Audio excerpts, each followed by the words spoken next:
on voyait ce qui s'écrivait, ça se comprend bien. Et on entendait bien aussi. Oui. Bon, parfait. Nickel.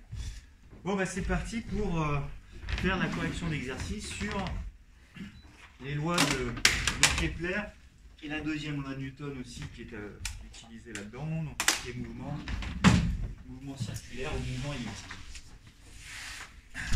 Alors je commencerai juste par des brefs rappels de ce que j'ai fait en cours avec vous sur la démonstration, mais je ne vais pas refaire toute la démo. Hein. C'est histoire de se remettre dans le contexte. Il marche la vidéo ou pas? Ouais.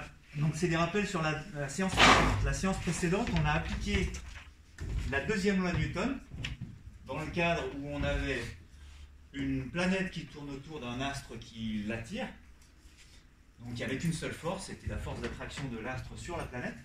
En appliquant cette deuxième loi de Newton dans le repère de Fresnel, on a pu arriver au constat, alors c'est un problème de cadrage là, que la vitesse, on a pu démontrer que la vitesse que possédait le satellite, eh bien, elle est égale à la racine de la constante de gravitation fois la masse de l'astre attracteur divisé par le rayon de courbure de la trajectoire circulaire. Ça, on l'a démontré, à savoir redémontrer. Ensuite, on a pu aussi trouver, relier tout ça à la période de révolution. La période de révolution, c'est la durée d'un tour. Donc, si j'ai un astre attracteur au centre et puis un satellite qui tourne autour, quand il fait un tour, il fait une distance de 2πr pendant une durée qui est grand T, ce qui fait que sa vitesse, c'est la distance sur le temps, donc c'est 2πr sur t, sa vitesse. Donc c'est un tour complet divisé par sa période. Ben, cette vitesse est la même que celle qu'on avait calculée avec la deuxième loi de Newton. En mettant les deux ensemble et en les combinant, on a pu, donc en mettant un petit problème de cadrage. C'est dans les paramètres d'affichage hein. Sur la télécommande, normalement, il y a un bouton zoom. Ouais, mais je suis pas sûr que ce soit. Je peux essayer, hein, mais le zoom. Ça ne marche pas du tout. Non, c'est peut-être mon affichage. Je vais juste tester quelque chose. Comment tu marches plus quoi? Ah, mais si, je vois pas quand c'est figé. Hein. Ouais. Ah, c'est pas figé là. Non. J'ai plus de pile là-dedans. Ah, mais quand c'est tombé, peut-être que. Bon, c'est pas grave, on va faire avec. Je vais juste tester quelque chose. Je vais voir si c'est.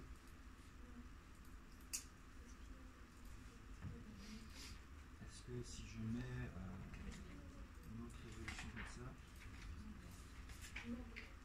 On va voir si ça marche mieux. Ah oui.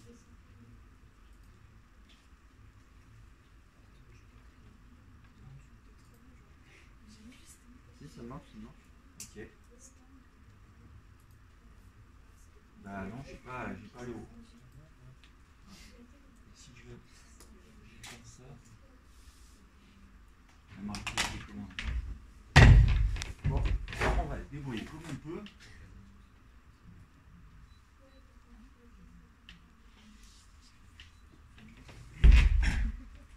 Bon, et ben on va faire avec ce qu'on a. Ça va se réafficher. Donc, deuxième loi Newton qui permet d'arriver à l'expression de la vitesse. Une petite remarque sur cette vitesse qui va se réafficher. Elle ne dépend que de la masse de l'astre attracteur et de la distance de rayon de courbure de la trajectoire circulaire. Donc ça ne dépend que de ça. Quand on fait le calcul de cette vitesse avec 2πr, qui est la distance parcourue, et la période, on peut retrouver une expression entre uniquement la période t et le rayon de courbure. Ça va s'afficher dans un instant, le temps que l'ampoule elle chauffe. Et dans ce cas-là, ben, on met l'égalité des vitesses et on va trouver qu'il y a une expression entre la période et les rayons de courbure, et on va pouvoir l'élever au carré pour retomber sur la loi de Kepler. Bon, ça va venir. Ça va venir ou pas? Ouais, ça y est, ça commence. Est-ce que c'est mieux cadré? Non, pas mieux que tout à l'heure, donc on va laisser tomber, on fera avec.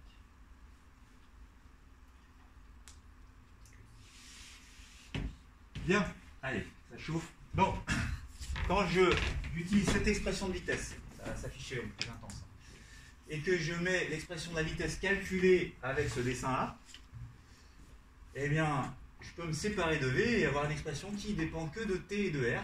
Et grâce à ça, je peux exprimer la période. On modifie cette égalité-là et on tombe sur 2T égale 2pi fois la racine de R au cube sur Vm. Il suffit après d'élever ça au carré pour retomber sur la loi de Kepler. Donc la troisième loi de Kepler, je la déduis de cette expression-là pour trouver la valeur de la constante K. Parce que la loi de Kepler, c'est T au carré est proportionnel à R au cube pour une trajectoire circulaire. Donc il suffit de tout regrouper devant le R au cube et je trouve l'expression de la constante K. Donc voilà, quand j'ai utilisé ça, que j'élève tout au carré, je retombe là-dessus. Et l'expression qui est devant le R au cube, bah, c'est la valeur de la constante K. Ok? Ça, c'est toute la démo qu'on a faite. C'est bon ou pas? Eh bien, on va voir dans les exercices, si on arrive à voir à peu près les choses cadrées. Alors, il y a une remarque importante, on ne voit pas en haut, mais j'ai mis remarque importante, vous pouvez peut-être la noter dans votre cours, s'il vous plaît. Notez-la.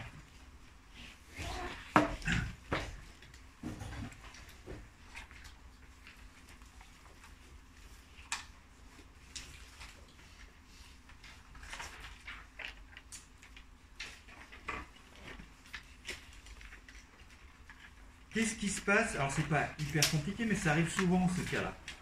Quand on donne uniquement l'altitude du satellite. Imaginons la situation suivante, vous allez faire un dessin pour ça, vous avez la Terre. Si c'est la Terre, mais ça pourrait être le Soleil.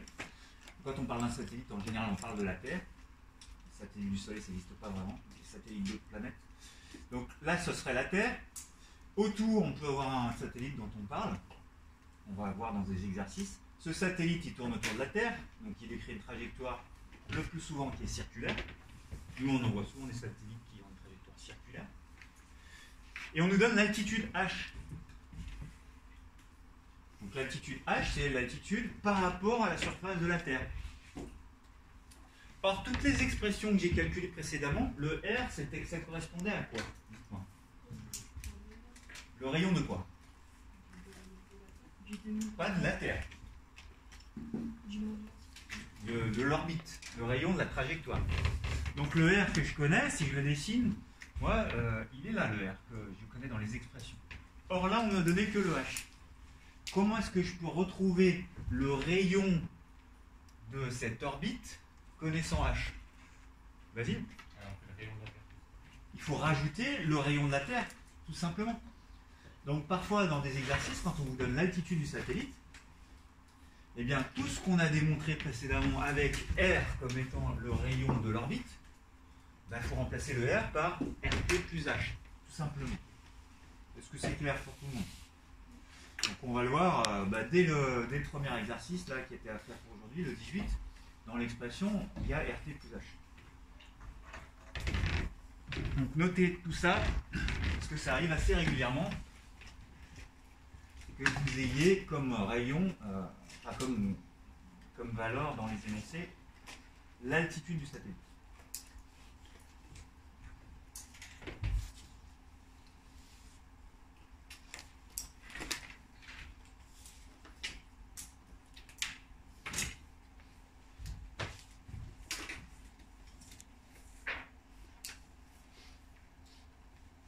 Je peux pas.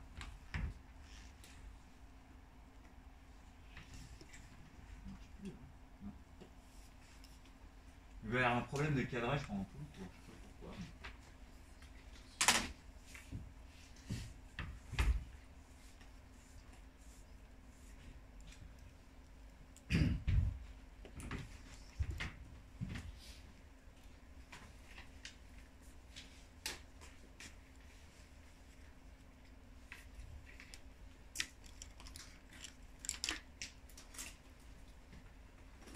Alors parfois j'utiliserai les termes de radial et centripète, vous verrez, je vous expliquerai ce que c'est. Ça concerne une direction et un sens. Radial, ça vient de rayon, les rayons d'un vélo. Radial, ça signifie que c'est une direction qui est donnée par le rayon de l'orbite. Et quand on dira centripète, c'est dirigé vers le centre, c'est pour donner le sens Donc la force d'attraction, force gravitationnelle de la Terre sur le satellite, c'est une force qui est radiale, parce que c'est sur un rayon, toujours, et centripète, parce qu'elle est dirigée vers le centre. Donc ces termes-là, je les utiliserai tout à l'heure. Donc dès que vous avez fini d'écrire, là, vous me faites signe. C'est bon? Il y en a encore qui ont besoin de... C'est bon, Sheila? Ok. Alors, vous aviez l'exercice 18, on ne le voit pas, mais ça, c'est l'exercice 18. Avec des valeurs qui étaient données, je vais essayer de les cadrer, je vais faire descendre un petit peu sur mon document, mais pour le rayon de la Terre, etc., c'était donné dans l'énoncé, sur la page. Et il y a plein de satellites GPS, on va faire ça très très vite, cette correction, c'est l'exercice 18, qui tournent autour de la Terre. On nous donne aussi l'altitude à laquelle se situe le satellite, 1,38 x 10 puissance 4 km. Non, ça je ne sais pas où je vais le mettre. Je vais le mettre par ici. Et il fallait répondre aux questions. Donc en utilisant la deuxième loi de Newton, montrer que la vitesse de ce type de satellite s'écrit V égale racine de GMT sur RT plus H. Je ne vais pas refaire la démo. Deuxième loi de Newton, on a la force. Cette force, on dit qu'elle est égale à la masse fois l'accélération. On trouve l'expression de l'accélération dans le repère de Freinet. Or, l'accélération pour un mouvement circulaire dans le repère de Freinet, je sais ce que c'est, et je construis progressivement ça pour trouver l'expression de la vitesse. Je ne vais pas le redémontrer, c'est dans votre cours. Alors la première question, c'était dans quel référentiel c'est décrit ça? C'est géocentrique, les satellites qui tournent autour de la Terre, on regarde ça par rapport au centre de la Terre, qui est figé, et on regarde tourner autour. C'est surtout pas un référentiel terrestre, parce que la Terre elle tourne sur elle-même. Dans ce cas-là, le mouvement serait complètement différent. Maintenant, la démo, je ne vais pas la refaire, mais nous, on avait vu en cours que ça donnait racine de JMT sur R. Je n'ai pas le temps de vous refaire la démo, on avance un peu. La démo a été faite dans le cours, mais on remplace juste dans la démo le rayon, comme j'ai exprimé tout à l'heure, par rayon de la Terre plus l'altitude. C'est bon ou pas? Ok. Après, en déduire que la période de révolution du satellite... Je vais fermer la fenêtre, qu'est-ce que vous en pensez? Ouais.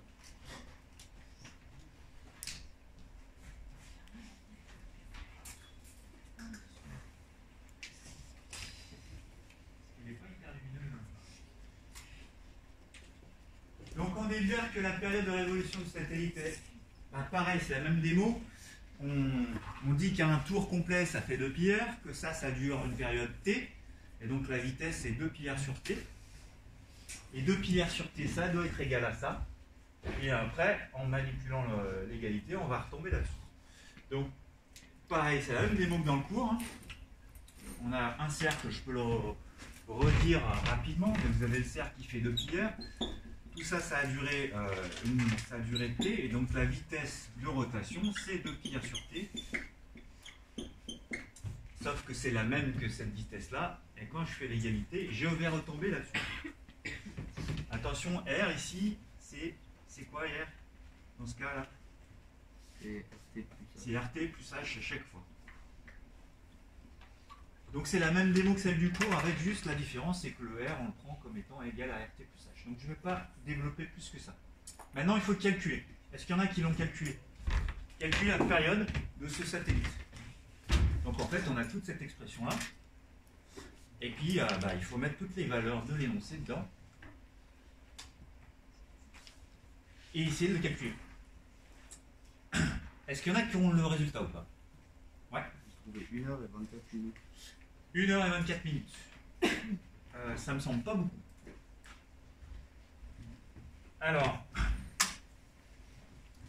on va vérifier, puis on va le calculer ensemble rapidement, histoire de s'entraîner avec la calculatrice.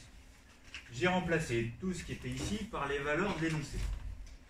Donc vous allez prendre votre calculatrice et puis vous entraîner à le faire. En une seule fois. Donc 2 fois pi, fois la racine, puis on ouvre la parenthèse, on va mettre tout ce qu'il y a dedans. Attention, les données des distances, elles doivent être en quoi? En quelle unité les distances? En mètres. Le rayon de la Terre qui est ici, 6370 km, il faut le convertir en mètres. l'altitude qui est donnée ici, elle est en kilomètres, il faut la convertir aussi en mètres. Pour le kilo, hein, vous utilisez 10 puissance 3 pour le convertir en mètres. C'est l'ensemble qu'on additionne et qui va être élevé à la puissance 3 et qu'on va diviser par grand G fois grand L. Alors exercez-vous à faire ce calcul, c'est indispensable. En une seule fois. Parce qu'après, quand vous vous rendez compte que vous avez fait une erreur, c'est facile de revenir sur votre ligne de calcul et voir là où vous avez fait une erreur. Avec les flèches, vous remontez, vous retrouvez le calcul. Donc il faut impérativement s'entraîner à faire ça. Alors je vais le refaire en même temps que vous, comme ça, je verrai si j'ai pas fait d'erreur dans mon calcul. Ah non, c'est ça. Moi j'ai ça aussi. Ah, déjà c'est rassurant si on est plusieurs à avoir ça. Alors juste une remarque, vous faites comment pour taper 6370 fois 10 puissance 3? Avec le petit E. On utilise le E de la calculatrice, c'est très très commode, ça va beaucoup plus vite.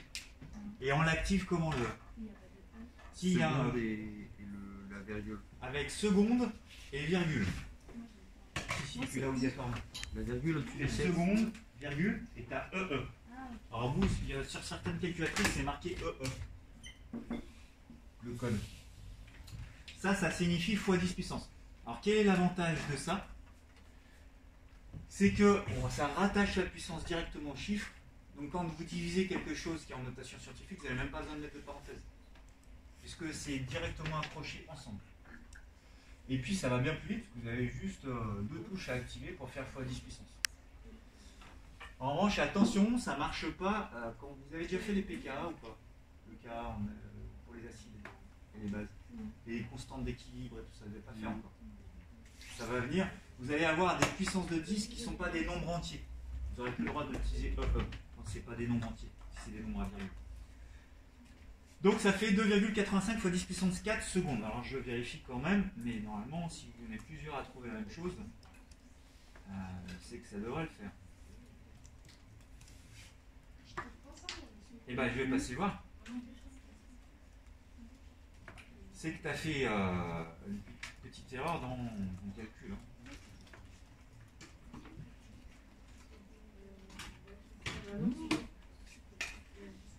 Voilà, je retombe là-dessus, donc c'est bon. Fais voir.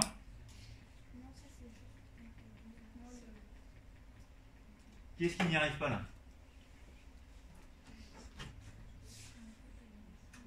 Alors, attention, ouais. Alors, je vois c'est utile de faire le problème, c'est que alors cette parenthèse, elle sert à rien. Là, ta parenthèse, tu l'as ouverte ici. Et donc là, il ne devait pas y avoir une parenthèse ouverte. Et le 3, il est bien pour l'ensemble de ces cas-là. Et normalement, ça devrait marcher cette fois-ci. Attention, là, tu n'as pas ouvert la parenthèse. Comme il y a plusieurs chiffres dessous la fraction, il faut bien ouvrir une parenthèse, sinon ça va pas marcher. Et là, on va la fermer ici. Elle est fermée. Normalement, on va différencier. Ça marche. C'est bon?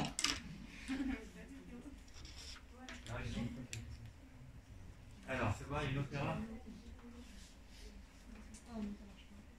Alors, tu as fait plus, ouais, en haut. Donc, c'est normal, ça le plus.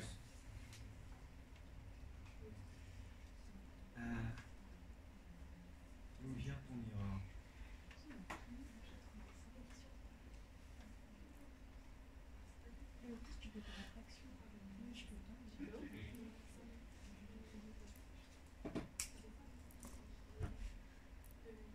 Virgule 38 fois 10 puissance 7.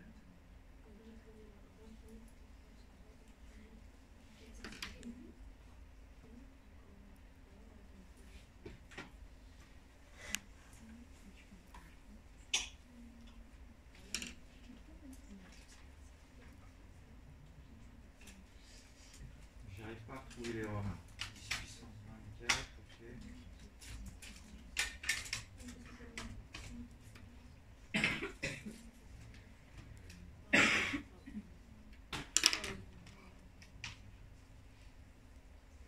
Essaye de le retaper en utilisant la touche E, parce que j'arrive pas à voir. Il y a une erreur, mais j'arrive pas à la voir.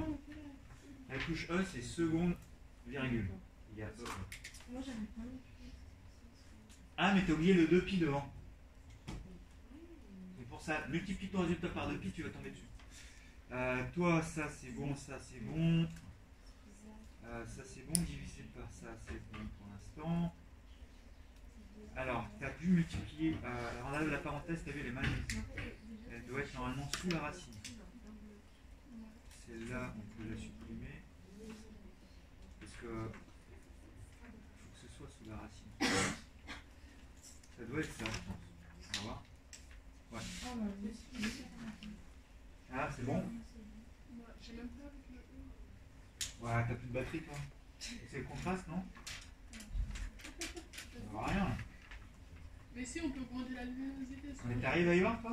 Bah oui. Ok, bon. Censé s'activer. Alors là, ton calcul, ça va pas, là. Je sais pas ce que tu as fait depuis. En fait, ça me met plus en bloc. Alors, toi, il faut que tu ouvres une parenthèse supplémentaire, je pense, après la racine, et la fermer ici complètement. Je l'ai fait ça. J'ai refait. Non, t'en as ouvert qu'une. Oui, mais là, j'ai ouvert qu'une, mais au début, je l'avais fait, ça m'a fait la même chose. Tu vois la complexité quand tu fais x10 puissance, machin, avec le, alors qu'avec le E, entraîne-toi avec le E, franchement, ça va être beaucoup plus simple. Essaye de le faire. Ouais. Est-ce qu'il y en a d'autres qui ont besoin que je passe là? Non. Ne mettez, de toute façon, quand vous faites x10 puissance, vous n'avez pas besoin de mettre de petites parenthèses, hein, jamais. C'est pas la peine. Hein. Sinon, ça surcharge trop l'écriture. Hein. Bien. Monsieur, Ouais. ça veut dire que si on met le E, on met juste la puissance derrière. Ouais. Quand c'est une puissance négative, qu'est-ce qu'il faut penser à faire? Le moins. C'est le petit moins du clavier numérique. Hein. Surtout pas le moins l'opérateur. Si je convertis ça en heures, histoire de savoir combien ça fait de tours par jour, ça fait combien d'heures ça? Comment je fais pour convertir en heures? C'est en secondes. Fois 3,6. Alors c'est fois ou divisé par 3600?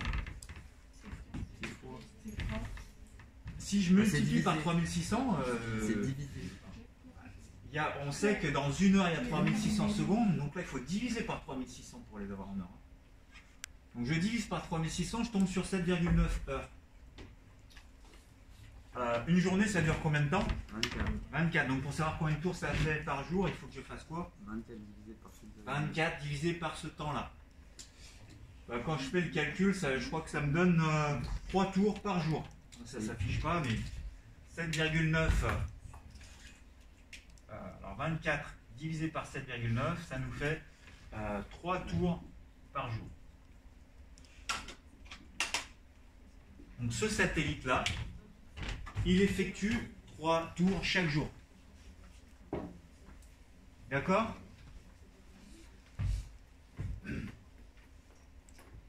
Donc c'est un divisé, on ne le voit pas bien, mais 24 heures divisé par 7,9 heures. Donc on a affaire à un satellite qui fait 3 tours par jour. Est-ce que c'est bon? Après on va passer au suivant. Je vous ferai faire tous un calcul indépendant. On est combien de lignes? 1, 2, 3, 4, 5, 6 lignes. On va faire 6 calculs différents par ligne pour pouvoir faire l'exercice de façon collective. C'est possible qu'un satellite il fasse plusieurs tours par jour. Hein. Thomas Pesquet, qui était sur l'ISS, il prenait en photo plusieurs fois par jour les mêmes zones de la Terre, parce qu'il tournait régulièrement autour. D'ailleurs, pour les cycles de vie, ça doit être un peu particulier parce qu'on n'a plus d'alternance de jour et de nuit qui dure 24 heures, mais ça dure que 7 heures. Donc, et encore, il est tellement distant que ça se trouve, il y a toujours un petit peu de soleil. Donc ça doit être un peu perturbant pour les cycles du sommeil. Est-ce que je peux passer la suite?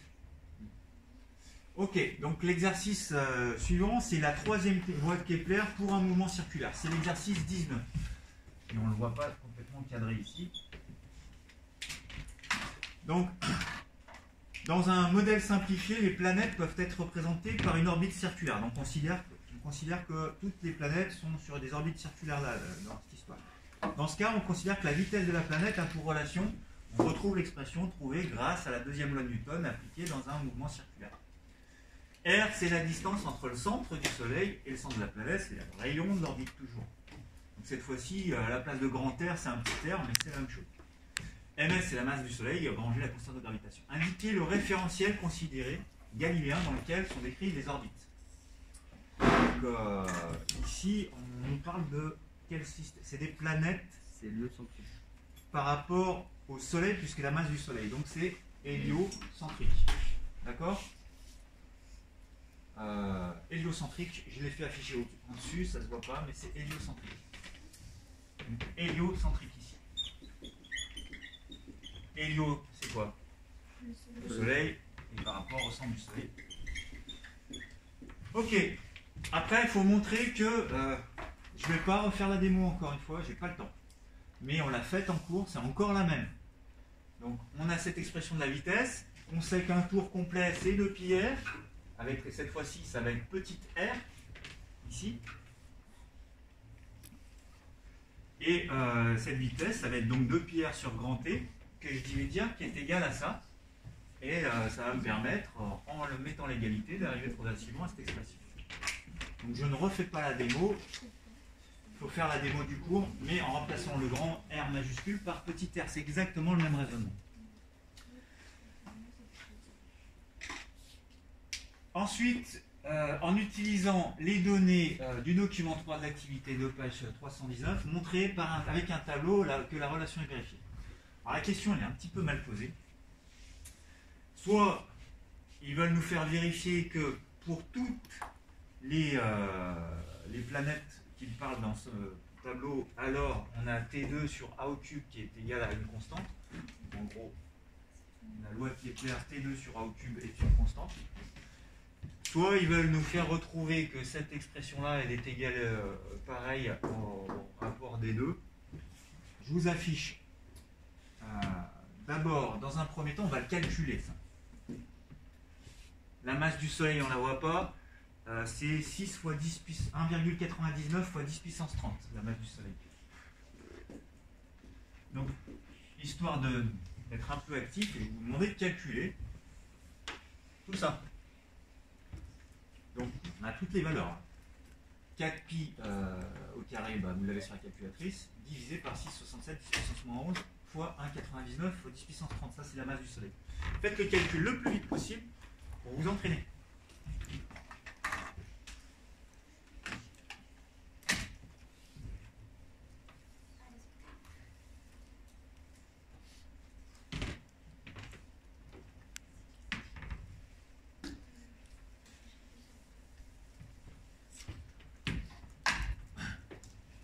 Et on va vérifier dans le tableau qui est donné dans l'activité du livre là, que ce rapport-là, donc ça c'est la constante K de la loi de Kepler, on va pouvoir retrouver dans toutes les autres planètes qui gravitent autour du Soleil. Et cette fois-ci, on ne nous donnera pas des rayons, mais des demi-grands axes A. Alors, est-ce que vous avez une valeur?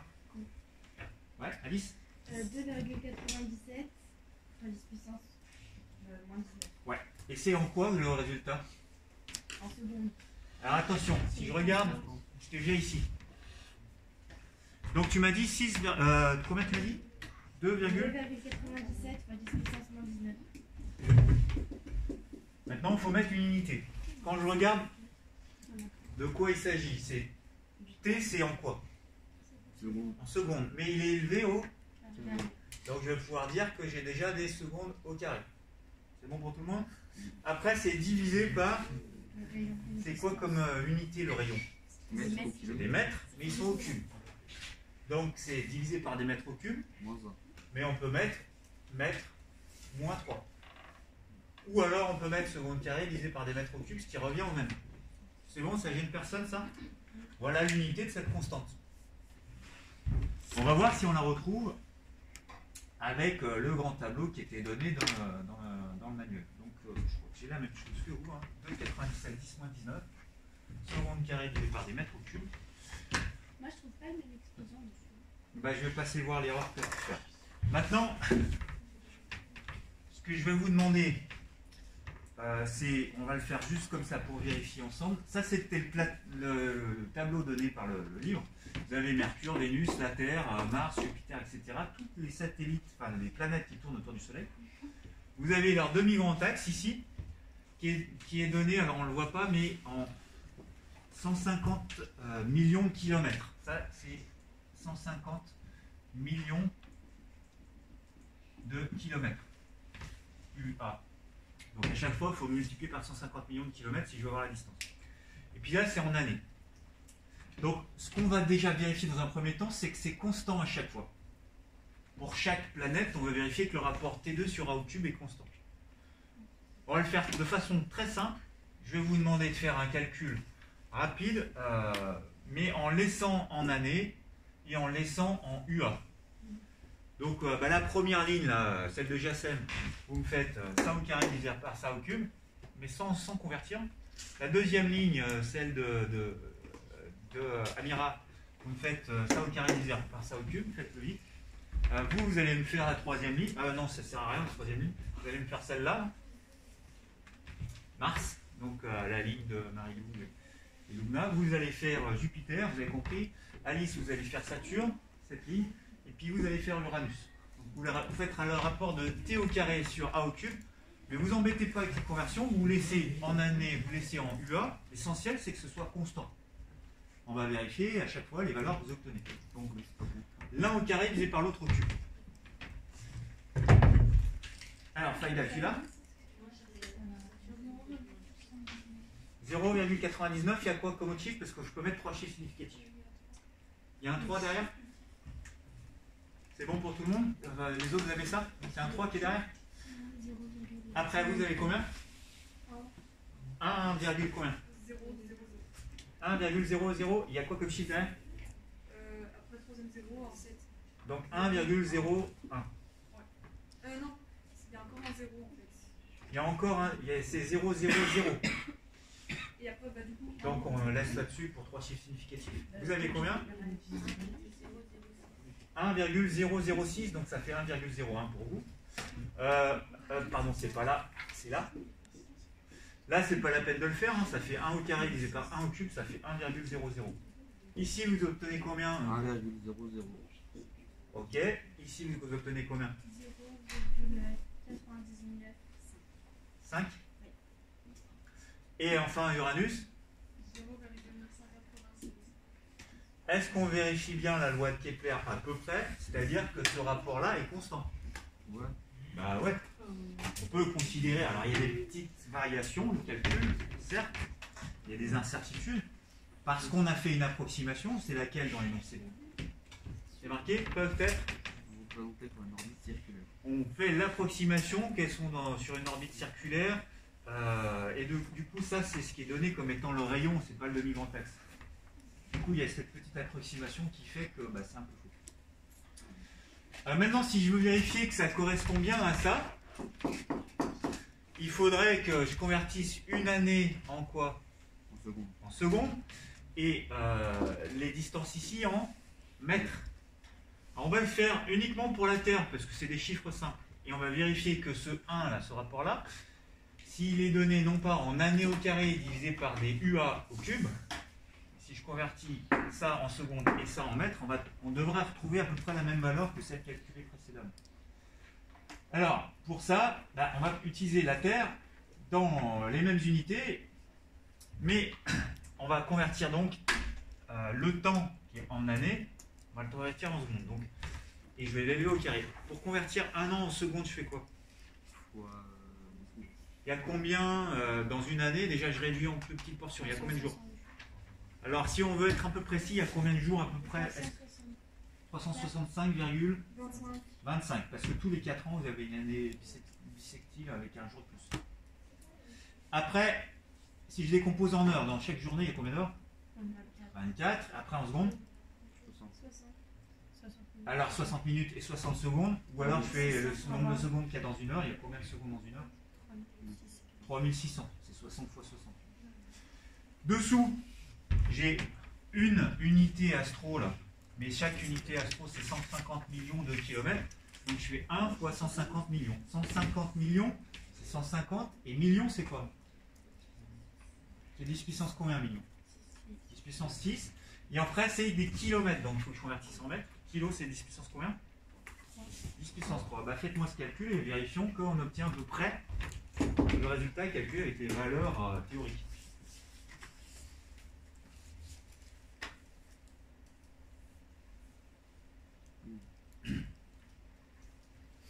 Donc entraînez-vous avec cette calculatrice, hein. Je sais que c'est pénible, mais c'est comme ça qu'on gagne du temps. Hein. Vous n'avez pas idée de l'importance pour les épreuves de savoir bien utiliser la calculatrice.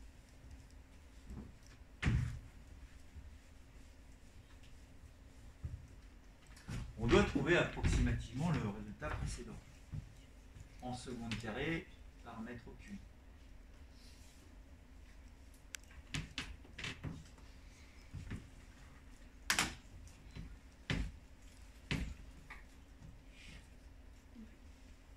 Ou la même chose?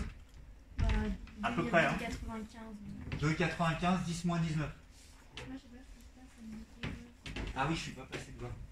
Ça te met erreur parce que tu as mis un moins comme ça dans la puissance, non? Souvent, quand c'est.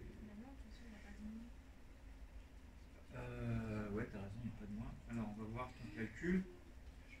Alors là, tu l'as mis 2 fois. Tu as fait une erreur, c'est de considérer que E, c'était un exposant. E, ça veut dire fois 10 puissance. C'est l'ensemble qui est à la puissance 3. Et pas à 10 puissance 3. Toi, quand tu écris E, tu écris 10 puissance 3. Donc si tu as mis E3 et E3, tu fais 10 puissance 3 suivi de 10 puissance 3. Alors ce que tu voulais faire, c'est exposant 3. Donc ça, tu n'as pas le droit de le mettre si tu veux le mettre à l'exposant 3, parce que c'est pas la même chose que... Non, mais là, il y a 10 puissance 6, du coup j'ai mis E6, et après il y a 10 puissance 3. Ah oui, pardon. Il ne faut pas additionner les deux parce qu'il dit erreur de syntaxe. Alors peut-être que les deux d'affilée ne doivent pas les mettre. Donc tu mets fois 1, fois 10 puissance 3. Ou fait Peut-être ça. puissance 9. Ouais, c'est ça. Si je mets 2 E d'affilée, j'avais jamais vu ça, mais 2 E d'affilée ici, dans ce calcul, si je mets E6 suivi de E3, il donne une erreur. Il faut mettre un chiffre entre les deux. 2 E, il donne. Donc on peut mettre fois 1, E3. Bon, J'ai pas mis, ça m'a mis. t'arrêtes, si ça marche, c'est bon. Ah, c'est bon. Ok? Ah, c'est bien. Ah ouais, c'est bien. Donc on a retrouvé la valeur théorique calculée avec les lettres. Bien. Alors on va chercher l'exercice 21, page, toujours la même page. Alors on ne le voit pas, c'est mal cadré, mais ça c'est l'exercice 21. Puis on ne fera peut-être pas le suivant, tant pis. Donc vous avez un satellite qui est géosynchrone. Il possède une orbite circulaire et une période de révolution de 86 164 secondes. On nous réécrit la période de révolution, c'est toujours la même expression, trouvée grâce à la démonstration du cours. Le rayon de la Terre et la masse de la Terre, je les ai rappelés, ils sont ici. Et on nous demande dans un premier temps de comparer la période de révolution du satellite géosynchrone avec la rotation de la Terre sur elle-même. Qu'est-ce que vous savez de la période de rotation de la Terre sur elle-même? Elle vaut combien? 24 heures. Tu veux que je t'aide ou pas? Non, C'est bon? La période de rotation de la Terre sur elle-même, c'est 24 heures. Il faut comparer avec cette période du satellite. Qu'est-ce qu'il faut faire pour pouvoir comparer? Il faut convertir soit les heures en secondes pour la période de rotation de la Terre sur elle-même, soit ça en heures. Alors, vous vous débrouillez, faites l'un ou l'autre, et vous comparez. Donc soit vous convertissez ça en heures, soit vous convertissez 24 heures en secondes, peu importe, faites l'un ou l'autre, mais l'essentiel c'est d'avoir la même unité.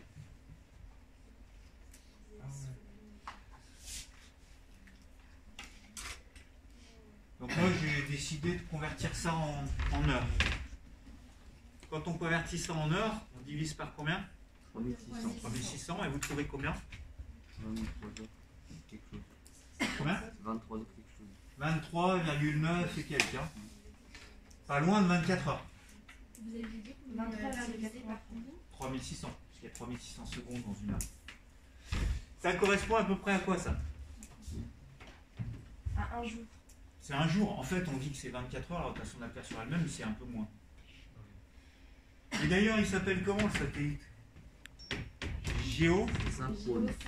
Qu'est-ce que ça veut dire synchrone? Il est synchro. Il tourne avec la Terre. C'est en même temps, c'est synchrone, c'est dans le même temps. Donc c'est logique que ce soit la même chose. Ça semble coïncider avec la période de rotation de la Terre sur elle-même, c'est logique. Après, on va évoquer dans cet exercice les satellites géostationnaires, c'est encore autre chose. Donc je vous laisse un peu chercher, calculer la distance par rapport au sol de ce satellite, c'est-à-dire l'altitude H.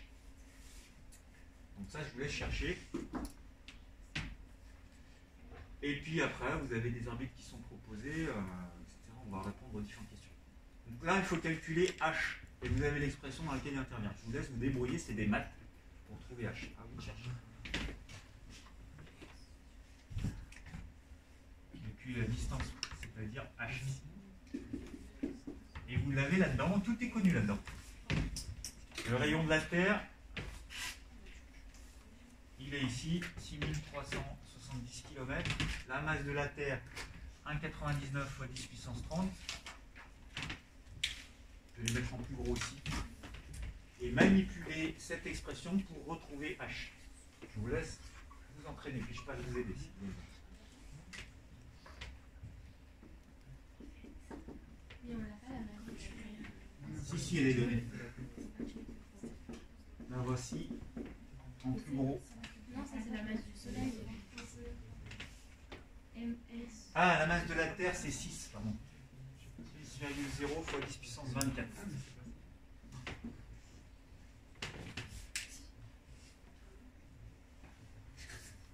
Kilogrammes.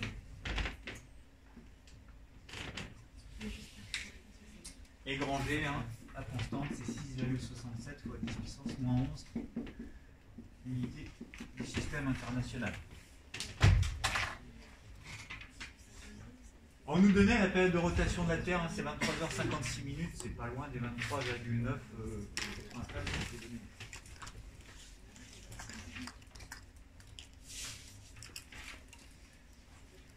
Entraînez-vous à faire cette résolution sous forme de lettres avec des expressions littérales.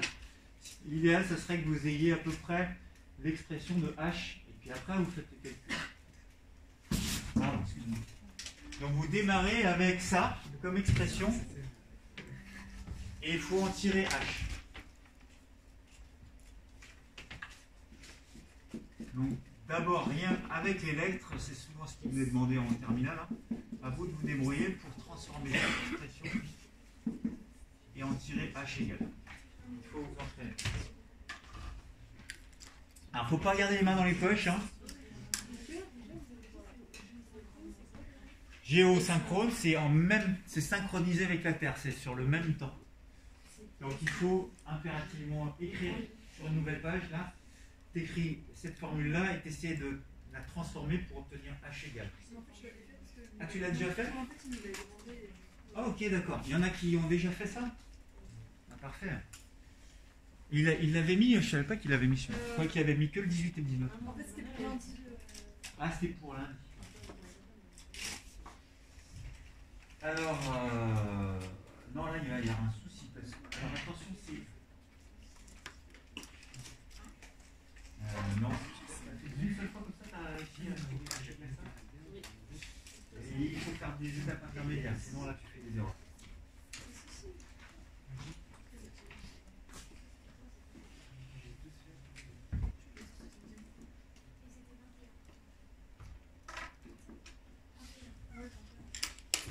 Alors, il y en a qui ont déjà cherché un petit peu.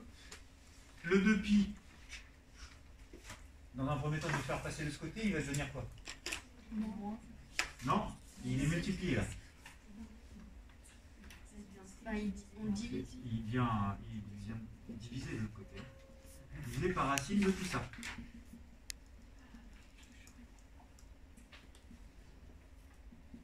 Ça, c'est bon pour tout le monde.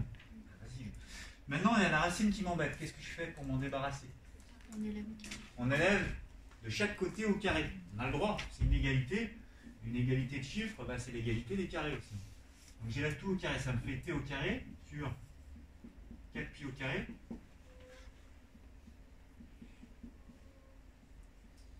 Égale RT plus H au cube sur grand G fois MT. Ensuite, le grand GMT, je me fais passer de l'autre côté, et après, il va falloir que je réussisse à me débarrasser du RT, mais ça, c'est pas simple. 2 au carré, ça fait 4. C'est tout ça que j'ai élevé au carré. Donc, il y a le T au carré, il y a 2 au carré, il y a pi au carré. Tout est au carré.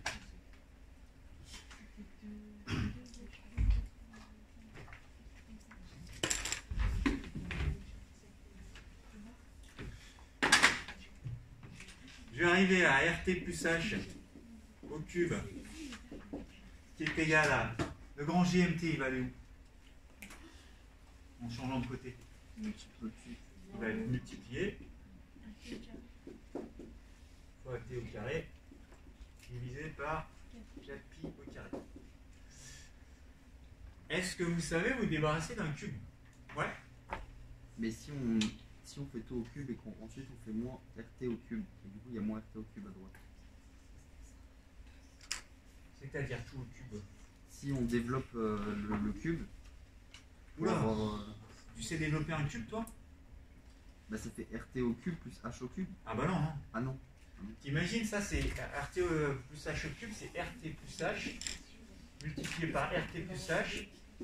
Déjà, ça c'est une identité remarquable, ça fait RT plus H au carré plus H au carré plus 2 RT plus H, 2 RT fois H. Étant encore plus multiplié par RT plus H. Donc tout ça à développer, c'est super compliqué. Donc non. Comment est-ce qu'on fait pour se débarrasser d'un cube? Ouais. Alors c'est pas une racine carrée, ça s'appelle comment? Une racine cubique. Donc il faut que je prenne ce qu'on appelle la racine cubique. Vous l'avez dans les opérateurs mathématiques. Elle se note comme ça. C'est un opérateur mathématique comme la racine carrée. Et si vous ne l'avez pas, il y a une astuce. C'est que vous mettez tout ça exposant un tiers. Ça revient au même. Mais dans les maths, si vous allez dans les options des maths, vous allez trouver racine cubique. Vous le trouvez? Oui, et la racine, on la met quand même dedans? Alors on la met pour tout ça, pour se débarrasser du cube ici. Non, mais ce que je veux dire, c'est vous aviez dit sinon, si on trouve pas la racine cubique. Si on ne trouve pas la racine cubique, on met une parenthèse, on met toute cette expression dedans, et là on met exposant un tiers. La racine, on la met pas. Et la racine, on la met pas, parce que exposant un tiers, c'est racine cubique, c'est la même chose. Exposant un demi, c'est racine carrée. Et après, j'ai plus qu'à retirer le RT de l'autre côté pour trouver.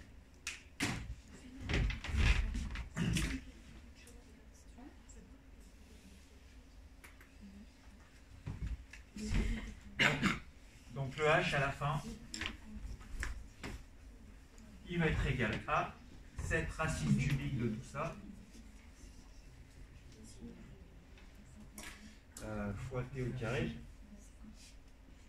le tout divisé par 4pi au carré. Là, le RT, il va être soustrait de ce côté. Moins RT. À vous de remplacer par les valeurs et de calculer. Puis après, on s'arrêtera là, parce que j'avance sur le cours de cinétique. Attendez, mais Ouais. le cube, vous l'avez mis où là? Sur la racine? Au-dessus de la racine. Faut pas le mettre de l'autre côté? Pourquoi le mettre de l'autre côté? Dans le symbole, quand tu cherches sur la calculatrice, le cube il est au-dessus de la racine. Comme ça. C'est le symbole de cet opérateur mathématique. Moi honnêtement je m'en sers jamais, hein. J'utilise exposant un tiers. Parce que la calculatrice elle met la racine cubique, mais la racine 4, il ne l'a pas créée. Pourtant on peut la créer, c'est exposant un quart.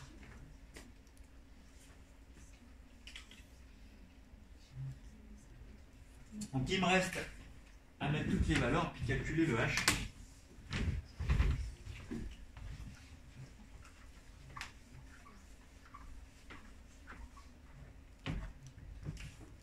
H c'est la racine cubique de grand G 6,67 10 puissance moins 11. Masse de la Terre c'est 6 10 puissance 24. La période au carré du satellite, c'est 86 164 au carré. Le tout divisé, ça fait des gros calculs, hein, par 4 pi au carré. Et après, j'enlève le rayon de la Terre, moins 6370 fois 10 puissance 3. Là, ça vous met à l'épreuve sur les calculs, hein. L'utilisation de la calculatrice. Vous devez tomber sur, si je ne me suis pas planté, Non, c'est bon. 3,59 10 puissance 7 mètres.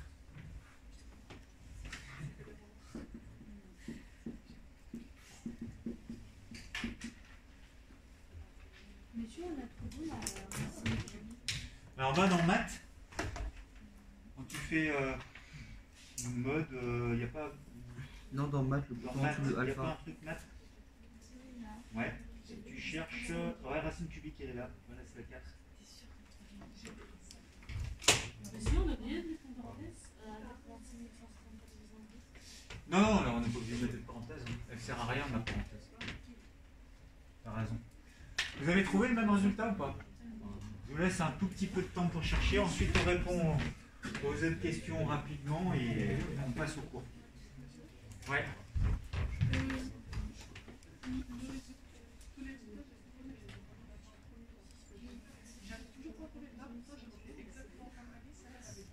Celui qu'on avait fait en premier qui devait donner alors, 2,85.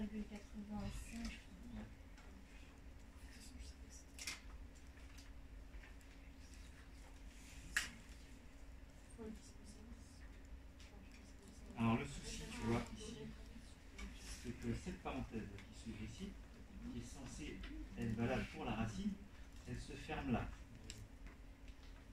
Donc tu as fait une racine que tu as élevée au cube ici. Or, c'est ce qui est sous la racine qui doit être élevé au cube. Donc, alors, si je reprends son expression et que là je rajoute une parenthèse, j'en rajoute une deuxième. Il y a la parenthèse de la racine, et puis après quand j'arrive ici, il y a, le cube c'est pour la deuxième racine, et je remets une parenthèse là, pour fermer la racine. Ah non, la racine elle prenait tout, hein. Donc c'est là que je la referme. Elle prenait aussi ce qu'il y avait dessous. Là j'ai ouvert cette parenthèse là qui se referme là, pour que la racine elle prenne tout le calcul. Voilà, en fait j'ai ouvert une grande parenthèse ici qui se referme là. Parce que cette calculatrice là, comme elle ne te fait pas des opérations l'une au-dessus de l'autre, et ben, elle te fait une erreur. Normalement ça devrait faire. Monsieur, je peux avoir la photo. Voilà. Hop.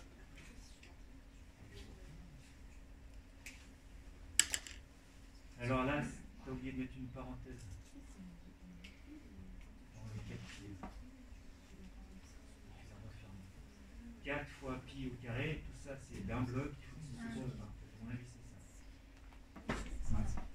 Mais il n'y a pas une erreur dans le. Là, j'ai qu'un bout, mais il n'y a pas une erreur dans le calcul parce que normalement, là, ça, on met en parenthèse, c'est en parenthèse parce que le plus, sinon, on va passer avant le fois et l'autre. Non, si c'est le même résultat, c'est que quelque chose. Est-ce que vous avez calculé ça? Allez, on va pas y consacrer trop de temps. Je regarde les quelques erreurs que je peux identifier. Tac, tac. Là, c'est pareil, quand vous divisez par 4 pi carré, il y en a plein qui ne mettent pas de parenthèse quand ils écrivent 4 pi carré. Dans ces calculatrices, le 4 pi carré qui est là, quand vous tapez divisé par 4 pi carré, il faut ouvrir une parenthèse, la fermer là. Je l'ai pas mis. Pour certaines calculatrices, ça marche, ça dépend des cas, mais là, c'est sûr qu'elle vient de là, l'erreur. C'était la tienne, chez Emma. Donc, je la rajoute, et puis tu vas voir que normalement, si tu n'as pas fait d'autres erreurs, tu vas trouver le même résultat. Non, il y a encore une autre erreur. Et tu n'as pas mis racine cubique, tu as mis racine carrée. Bon, allez, on passe aux autres questions, puis, et puis on va faire des points. Alors, j'efface ici. 3 orbites circulaires sont données sur les figures 1. On va faire vite ces questions-là. Une orbite là, une orbite là, une orbite là. Montrer que l'une des orbites est incompatible avec les lois de la mécanique. Est-ce que vous sentez celle pour laquelle le dessin, ça ne semble pas logique? La 2. Pourquoi la 2? La figure 2, effectivement, elle n'est pas logique. Bah, le centre de la Terre, il est en dessous. Donc le centre de la Terre ne coïncide pas avec le centre de l'orbite, c'est pas possible. Il n'y a pas de raison que ça puisse tourner comme ça, parce que c'est la Terre qui attire. Le centre de la Terre, il est obligé d'être au centre de l'orbite. Donc effectivement, l'orbite 2 est incompatible car le centre de la Terre ne coïncide pas, on ne voit pas bien ici, avec le centre de l'orbite. Il faut que le centre de la Terre il soit ici. Donc ça, c'est pas possible. Je vais vite, excusez-moi, mais c'est pas très compliqué ces questions. La question petit b, est-ce que je l'ai quelque part? Je l'ai pas là, parce que j'ai laissé ça. Non. Donc la question petit b, d'après les figures ci-dessus, montrer que indiquer les situations qui sont susceptibles de représenter une orbite géosynchrone. Alors je vais pourquoi ça m'efface tout? Je vais mettre ça là, ici, ça. Quelle est celle qui peut être géosynchrone, c'est-à-dire qui peut tourner en même temps que la Terre? La 1 et la 2. Enfin la 1 et la 3. Là. Alors il y a la 1 et la 2, mais la 2 on a dit que c'était pas bon de toute façon. La 3 ne peut pas tourner en même temps que la Terre. Pourquoi? Parce Il qu'elle n'y a est pas en de flux. même axe. La Terre elle tourne comment par rapport à cet axe-là, alors que l'orbite tourne comme ça. Donc ça ne peut pas tourner au même rythme, puisqu'il faut que cet axe-là, de rotation de la Terre, il soit perpendiculaire au plan de l'orbite. Donc il n'y a que la 1 qui peut fonctionner. Donc l'orbite 1, la 2 aussi, elle pourrait fonctionner. Ici, ça pourrait tourner aussi rapidement que la Terre tourne sur elle-même, mais la figure 3, certainement pas. Donc il n'y a que la 1 qui fonctionne, et dans quel plan ça se situe? Il faut que ce soit dans le plan de l'équateur, pour qu'on ait une orbite qui soit géostationnaire. Je m'arrête là, si je n'ai pas suffisamment de temps, je voudrais avancer sur le cours. Vous aurez cette correction bien mieux agencée sur le NT. Je la ferai passer à M. Chevrier. Donc sortez votre cahier en partie cours, je vais arrêter la vidéo là, et puis on va démarrer sur le cours.